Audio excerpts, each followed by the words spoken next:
Hoje a gente vai mergulhar num assunto muito sério, muito urgente. A crise de saúde mental que está rolando dentro das forças policiais aqui no Brasil. É que por trás da farda, do dever, existe uma batalha silenciosa que muita gente nem imagina.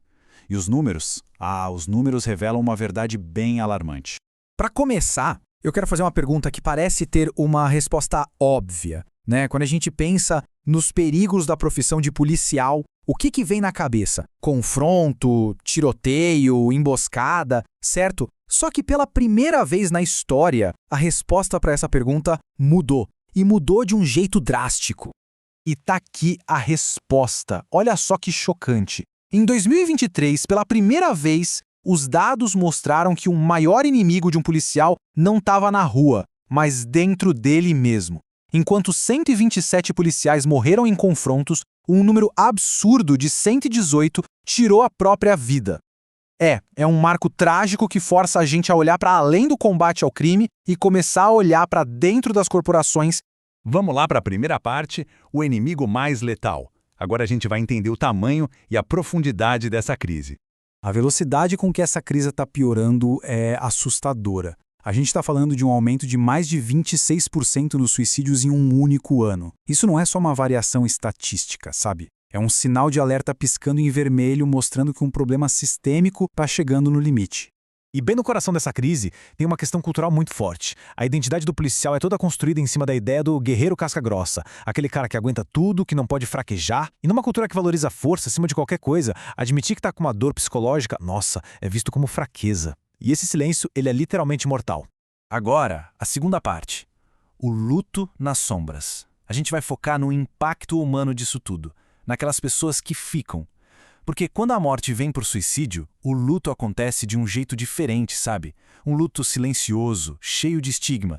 É muito importante a gente entender esse termo sobreviventes do suicídio. Não é quem tentou e sobreviveu, não. São todos que ficam. A família, os amigos, os colegas.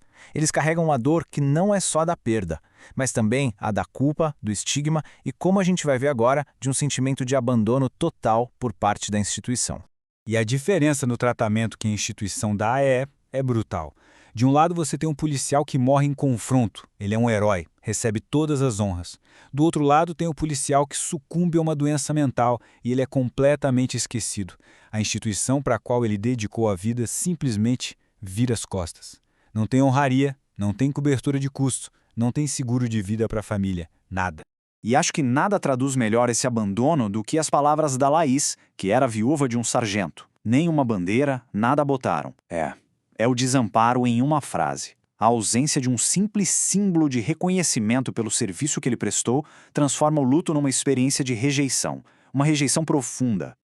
Então, o sofrimento tem várias camadas. Além da dor de perder alguém, as famílias caem numa batalha financeira imediata, ficam isoladas de uma comunidade que nem sabe como tocar no assunto e, ainda por cima, sentem que foram descartadas pela corporação.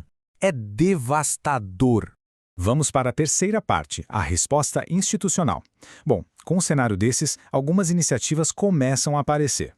Vamos ver o que as instituições estão começando a fazer. Existe sim um movimento para reconhecer o problema. Em nível nacional, por exemplo, tem o Escuta SUS.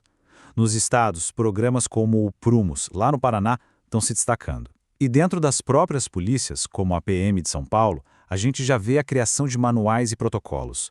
São os primeiros e cruciais passos para uma mudança. E olha só, esses programas estão tendo um impacto real. O Prumos, por exemplo, já fez mais de 120 mil atendimentos desde 2020.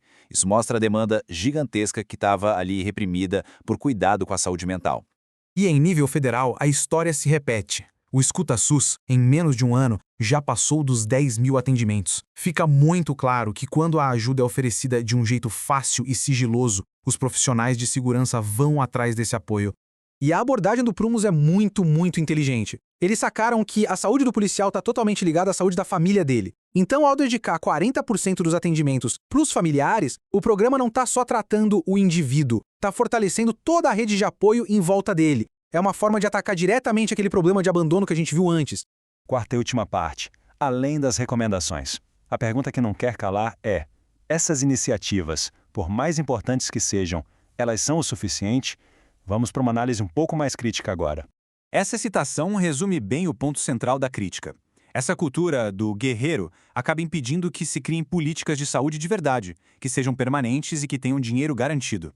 Os programas que a gente viu são ótimos, são passos importantes, mas muitas vezes eles dependem da boa vontade de uma gestão específica e não são políticas de Estado.